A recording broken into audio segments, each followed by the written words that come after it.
Welcome, comic lovers. Old Comic Guy back at you with another comic haul. This one is another one from an estate sale, or not estate sale, antique store. So this is from the Brass Armadillo again from September. The one off of I-10, way up northern, or not off of I-10. I'm sorry. This is the one off I-10 over Avondale, Tolleson area. And so this is some stuff I found. It's a pretty good size haul, but we'll go over it. And I'm going to start with some individual books I just picked up. So Dazzler, number 36. Linda Grant was the writer. Geoff Isherwood was the art. Inks was Mike Gustav and Joe Rubenstein, who I got to meet at the con. Cover is John Byrne, and then Mike Carlin was editing these at the time. So pretty cool. I thought it was a really nice cover, and I did recognize John Byrne's work on the cover, so I was like, oh, I'm going to go ahead and grab that. And then this one, and these are, well, some are actually really good shape, others are low grade, but this one's kind of cool. This is a newsstand edition of Amazing Spider-Man number 262. The cover's by Elliot Brown. The writer and artist is Bob Layton, and he did, so this is from 1984, Bob did a actual art cover of this. Maybe I'll post it after this. The editor's Tom DeFalco. What was going on was, at the time, Jim Shooter was pretty excited about the idea of picture covers, so they put this in. And this particular actor or face of Spider-Man had actually been used a couple times for events for Marvel. And what was his name? Man, I can't think of it right now. Anyway, he had he'd done a couple of events, and they were actually kind of pushing him for the next Spider-Man movie from 1985 or 86. But that was not PR for that, no matter what people thought at the time. Let's see, do I have down who? So the legend is that it was a push for a new movie. It wasn't. Scott Levin, that's the guy playing Spider-Man. Levin was a stuntman at the time who had done other Spider-Man events for Marvel, and they wanted to see him in the 1985 movie. That's what it was. Then I found Prince Namor, number 2. Prince Namor the Submariner. This is also from '84. J.M. DeMatteis and Bob Budiansky were the writers. Bob Budiansky was the art. Tom DeFalco, you know, Tom was all over this stuff at the time. This is just a mini-series, one of the great, at least one of the ones I love. And then we have some, this is Tarzan from DC number 240. And Tarzan was originally licensed and done by Dell. At least issue 1 through issue 31 was done by Dell. 1948 to 1962. Then it got picked up by Western Publishing's Gold Key Comics. At the time, that's who they were owned by. For issues 132 through 206. That's 1962 to 1972. They basically continually published them, so they stayed in production.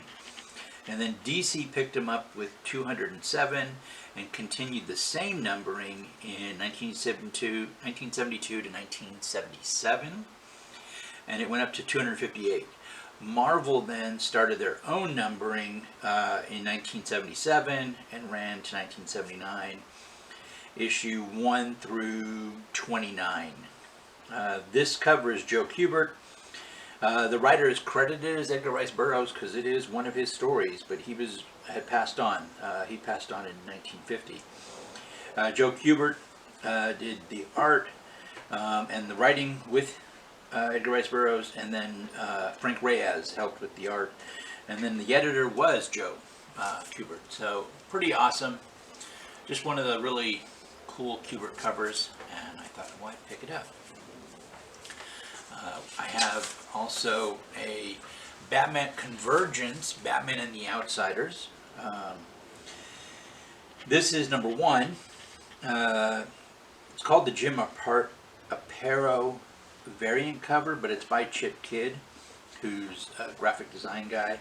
The writer is Mark Andreyko, and the writer is Mark Andreyko, and then the art inside is Carlos de Anda. There were 2 of these, both by Chip Kidd, verse 1 and 2, and this is number 1. They did do some alternate covers. Again, like I said, a bunch of like single issues. So this is Aquaman number 5, volume 5, number 12. Volume 5 ran from 94 to 2001. The writers Peter David. Art is Martin Egeland and Howard Shum, and they did the cover. And this is where Aquaman has the harpoon hand and introduced both Korak, his son, and AJ, his maybe son. Yeah. So it was a weird time in Aquaman's life, if you will. So this one's kind of cool. This is the Captain Carrot and His Amazing Zoo Crew, number 20. So this was created by Jerry Conway and Roy Thomas and Scott Shaw in 1982 for basically every one of the characters except Pig Iron. Pig Iron, right there, is actually Peter Porkchops, who was created by Otto Fever in 1947 in Leading Comics. Peter Porkchop even had his own series from 1949 to 1959, and it ran for about 62 issues. Captain Carrot and the Zoo Crew first appeared as a backup in the New Teen Titans number 16, a backup preview, in 1982. So it's kind of cool that their last issue uses Changeling. I think that's kind of cool. Captain Carrot's alter ego, you have him here. Captain Carrot's alter ego was actually Roger Rabbit. And again, this came out in 82. In issue number 9 to 10, it changed to Rodney Rabbit. I think officially it's Rodney Roger Rabbit. To stop any confusion with the other Roger Rabbit, by Gary K. Wolfe, from his novel in 1981, and was adapted into a Disney movie. Was it Disney? Into a movie in 1988. This is the writers E. Nelson Birdwell and Joey Cavallari, and then the art is Larry Houston, and the covers by Rick Hoberg. The editor was Roy Thomas. Roy Thomas did write a bunch of these, so it's pretty cool. And I thought it was pretty neat to get this issue with him, with Changeling in it. So, pretty cool. We have X-Men Spotlight on the Starjammers. This is number 2. It was a 2-issue limited series. Written by Terry Kavanagh, and art was Dave Cockrum, which, of course, fits with the standard X-Men art, so it was really pretty cool. Then I have a few of these. So Team America number 7. So Team America first appeared in Captain America number 269. It was created by J.M. DeMatteis and Mike Zeck. A month later, this series started, and this was a toy line Marvel licensed from Ideal Toy Company.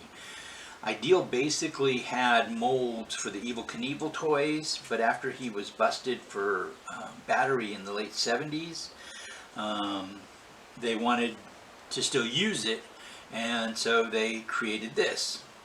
and it's the same molds and designs as the Evel Knievel. So if you didn't know, there were toys, and again, it's using the Evel Knievel. This is issue 7.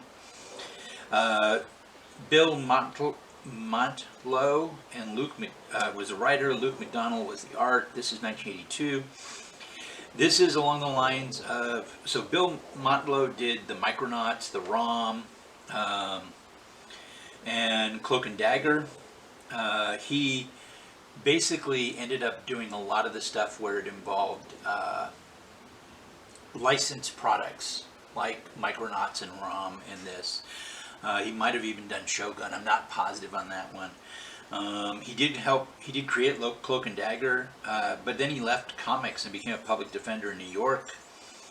In 1982, he was in a hit and run that caused a head injury, and he's never really recovered, so that's kind of sad. And then issue 10 was written by Stephen Grant and Alan. Art was Alan Cooperberg. Editor's Tom DeFalco again. The series ends with issue 12, so it didn't last long. A lot of them that were made for toy companies didn't take off and didn't last a long time. Oddly, some of them, like Micronauts and ROM, did come back. These end up being called the Thunderbirds when they appear years later in, I think it's an issue of The Thing.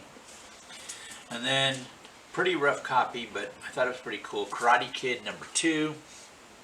This is writer's Barry Jameson, which is what's listed, but that's actually a pseudonym for David Michelini. The cover's Mike Grell, if you didn't recognize it. It is a Mike Grell. Ink was, so art was Rick Estrada, ink was Joe Staton, editor is Joe Orlando. This is the first Legionnaire after Superboy and Supergirl to get his own series. And Karate Kid did have a series for a while. It ran for, I don't remember exactly how many issues, but at least 7 if I remember right.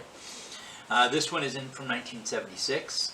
We're going to continue kind of that thread because I picked up Cosmic Boy #1.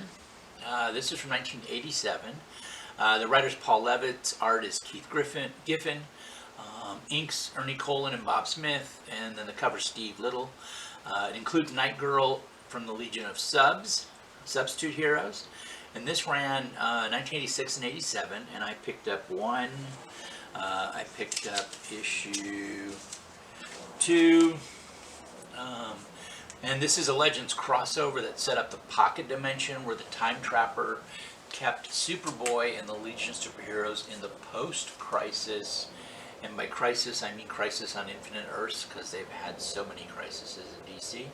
But I picked up 2, picked up 3, and then picked up 4. And then keeping that kind of space theme, not so much in the future, but just the space theme, I found a DC Superstars #16. This is the first appearance of the Star Hunters. Again, David Michelini.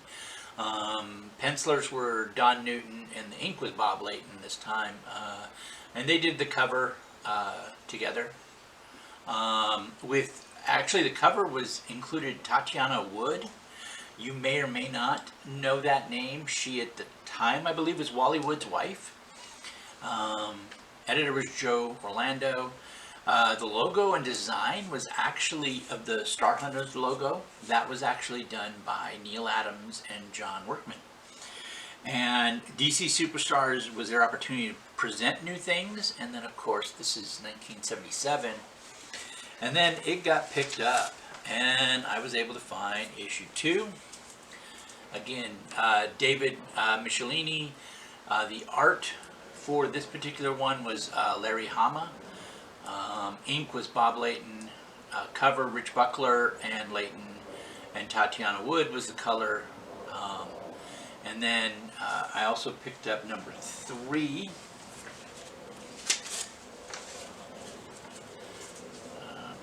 And #3, the art was Michael Michael Netzer? Michael Netzer. It was Michael Netzer. Yeah. And the Star Hunters were a team of outcast exiled from Earth by the corporation until they find the origin of man in the universe. It ended with issue 7 and didn't actually finish the story. So that kind of happens. This is issue 5. Again, 5 is the art's by Rich Buckler. They're set in the same universe as some of David Michelini's other creations from DC. So Claw the Unconquered and the second Starfire. The first one being the Crime Lord, second one being the space person. Third one being Leonid Kovar, who would later become Red Star. And then the fourth one being Corey Commander from Teen Titans. Well, I guess technically Leonid is also from Teen Titans, so yeah. But from the Teen Titans. So that's pretty cool. I also found Amethyst, number 4 of 12. This is a mini-series. It was created by, Amethyst was created by Dan Mishkin, Gary Kahn, and Ernie Colin. First appearance was a 16-page pullout in Legion of Superheroes number 298. And all 12 of these are written by Dan and Gary, and the art's by Ernie, including covers. So I found number 4, and then I found number 7. So that's pretty cool. They did bring them back in the DC, either the DC 52 or Rebirth. They brought her back. Next we have Superman Volume 2, number 45. This is often considered the Jerry Ordway version, so the writer and art on both stories and covers, Jerry Ordway. He pretty much did that the whole time. This one's 1990, and then, let's see, is that right, 90? Yeah, that's about right. And then 46, I got 46, that also. Jerry Ordway, Dan Jurgens was the artist. Again, Ordway did the covers. And then issue 48. This is William Messner Loeb. Arts was the writer. Arts Kurt Swan. Covers Kerry Gammill. If you don't know, William Messner Loeb is the one-handed writer, sometime artist, who wrote Flash, Wonder Woman, Thor, Dr. Fate, Hawkman, Superman, obviously, and many others. And he's at one point had fallen on some serious hard times. My understanding is that he's working towards bettering that, but he's been around for a long time, and he's a really good writer. I think he's out of, no, I know he's out of Michigan. I do know that. Picked up War of the Gods, number 2, without the poster. This is George Perez, writer, art, cover, all of them are. So I picked up number 2. I genuinely think this was given to him, 1, because he's probably the best artist for it, and 2, because they kept teasing him that he was going to get to do a Marvel and DC crossover, and that wasn't happening yet. It did later on happen. So I got number 2 without the poster. All of these had mini posters in them. I got 4 without the poster, and then I got 4 with the posters, and they're intact, so that's pretty cool. These are just, I mean, it's George Perez, and he gets to basically do everybody. How cool is that? So yeah, and then, so this one's crazy cool. I didn't know this existed, so this was pretty neat for me. The Ring of Nibelrung.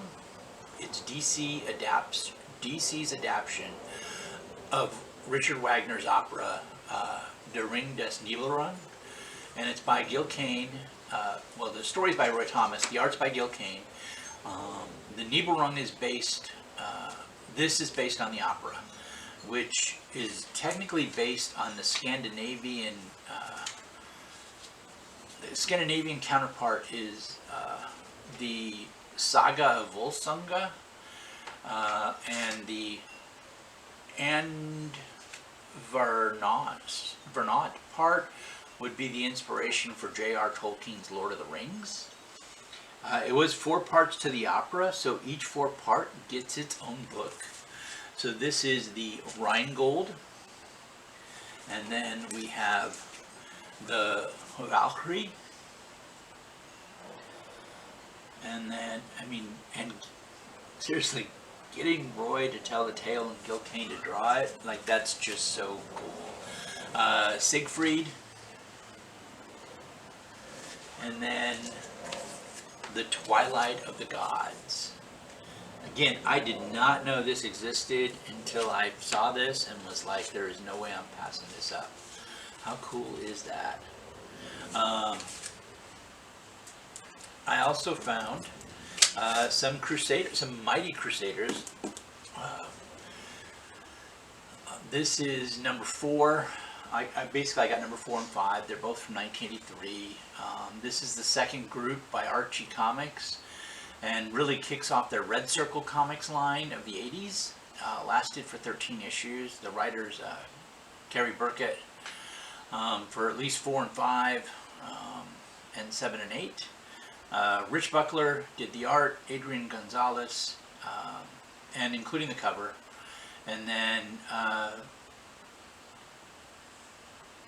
Rich Buckler was also part editor, and then he used his full name, Richard F. Buckler, as the editor, so it's really like his baby. So that's pretty cool. Got 4, and then I got issue 5. And these are in pretty nice shape. And then, you know, along that Crusaders line, Crusaders are a Archie or MLJ or whatever you want to call them, but when they got licensed under DC for a bit for Impact Comics in the 90s, this is the Crusaders number 1, and it's written by Mark Waid, arts Rags Morales, Scott Hanna did the ink, and then Dan Jurgens. So pretty cool as the cover.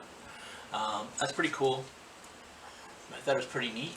Crusaders, I love some of those like weirder things, less popular maybe. This is Showcase number 6. It's actually Showcase 96. They started doing this in 93, and stayed with it until 96, so this is the end. Normally each issue has about 3 stories, usually continuing from a previous issue or going into the next issue. Various authors and artists.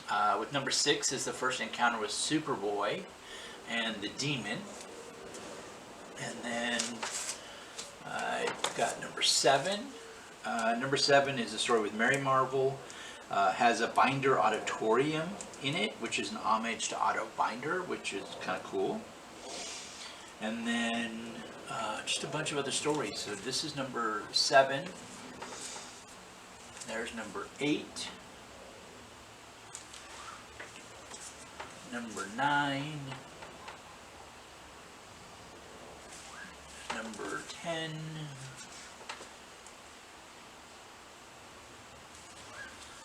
Number 11. And then number 12. A bunch of these had Legion of Superheroes, which is cool. Some of these at the time, the Legion of Superheroes didn't run their own series, so that's kind of cool. This issue, number 12, has a nice Jesse Quick story called Overrun, and it's by Mark Waid, so it's pretty cool. And then I found a bunch of Alpha Flight. So as far as Marvel goes, it's probably one of my more favorite, one of the series I like the most. John Byrne First appearance, this one is number 6. First appearance of Colomach, the Beast of the Snows, which is one of the great beasts. And then, let's see what else. There's a bunch of the... so this is issue 24. This one, of course, John did it. The editor of this was Denny O'Neil. I thought that was kind of interesting. Walter Langowski becomes Box, and Roger Box joins the Alpha Flight. This is the first appearance of the Great Beast, at least 3 new ones. Korioc, Silman, and Talamak. The Great Beasts really play a role in Alpha Flight, like a huge role. And most of them were done by John Byrne, at least it started that way. This one is actually from 1986, it's number 35. The writer is Bill Mantlo, and I mentioned him already. Art's David Ross, Shaman's Magic Arsenal, the eaglet on his headband, and the spirit staff, and along with his medicine pouch bag. They kind of get introduced and discussed in this. People forget about the eaglet in his staff, so that's kind of cool. What else do we got? We got some more Bill Mantlo at issue 42. This is, again, David Ross. Purple Girl, the daughter of Purple Man, joins Beta Flight. So that's kind of cool.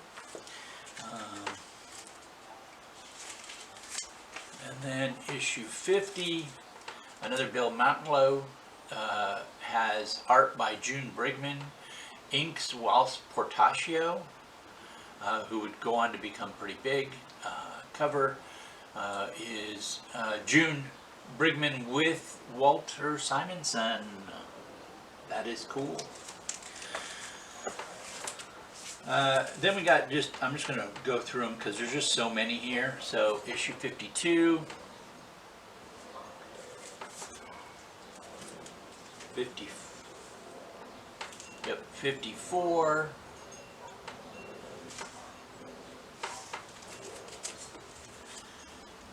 this is a cool one. So Jim Lee cover, issue 65, and I went ahead and grabbed 2 of these. Actually, I think I did it accidentally, but you know, it's fine. 2 of them with the Jim Lee cover, but that's not the only cover Jim Lee did for them. So he also did issue 66, this whole kind of run. He did issue 67. There we go. And then in 74, this is the first appearance of an Earth. They probably gave it a number, I'm not quite sure, where Reed Richards eliminates crime and rules America. And supers are more basically malevolent or paranoid in there. So that was the first appearance of that Earth. I don't think it was its only appearance, if I recall right. So number 78, number 83, Alpha Flight number 86. This is a pretty cool Ron Franz cover. Writer is James Houdnall, and then the art is by Mark Bagley. So that's cool. What else we got? We got 88. Jim Lee cover again. Writer's Fabian. Oh man, Nikiza. I'm sorry about that name. I probably said that really badly. And then the art's by Michael Baer. And then 104. Also picked up a couple of annuals. This is Alpha Flight Annual, Giant Size Annual number 2. They also had the Alpha Flight, so then that was the end of Alpha Flight 1, and Alpha Flight, the next series, this is their -1. So Alpha Flight Volume 2 -1, it's part of the flashback event that they were running, and this cover is by Tony Daniel. Alpha Flight number 6, this is again the second series. Writer Steven Seagal, and then art is Brian Hitch. And then, so that's the second one, and then the limited series, this is issue 7.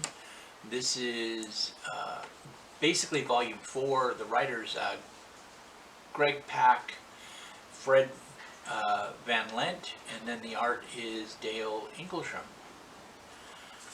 And then I also got number 8 of that. And that's 8 of 8, so that's cool. The next time they brought Alpha Flight back, it was not as Alpha Flight, it was Omega Flight. And this one had Sasquatch, Talisman, Guardian, which was Michael Pointer. It also had Arachne, who is really Julia Carpenter, who is a Spider-Woman, U.S. Agent, and then Beta Ray Thor. The writer was Michael Avon Oeming, and then Scott Collins did the art. There's a line basically where Talisman is telling off Tony Stark, not U.S. Agent, Tony Stark, that the reason that Canada is being inundated is because of the abuse that America is doing with their civil initiative to make all the powered beings sign up and be registered, and that's why they were all coming to Canada. So yeah, thought it was pretty nice. Again, Alpha Flight is one of my favorite Marvel books. I hope you liked seeing everything. That was quite a lot. Again, this is from the Brass Armadillo off of I-10 over Avondale area. So it's pretty far away, at least from where I'm at. But that's okay. It was a great antique store, and like the other Brass Armadillo and most antique stores, when you go up to the counter and you have a bunch of something from a particular vendor, ask, does the vendor do a discount? I'm going to say that most of these were discounted. I'm not saying they were discounted a lot. We're talking like 20%, right? It's not like they're discounted a lot, but either based on the amount I bought or on the dollar amount that it was coming to. So either the number of things or the dollar amount will usually justify whether or not. Some of these they said they did, but they needed so many items, so I went back and found a few more items. I mean, why not? Then with the 20% off, it basically paid for those. So some free comics that way. All right, everyone have a good time. Be good to each other. Again, this is September, and we'll have another one coming at you soon.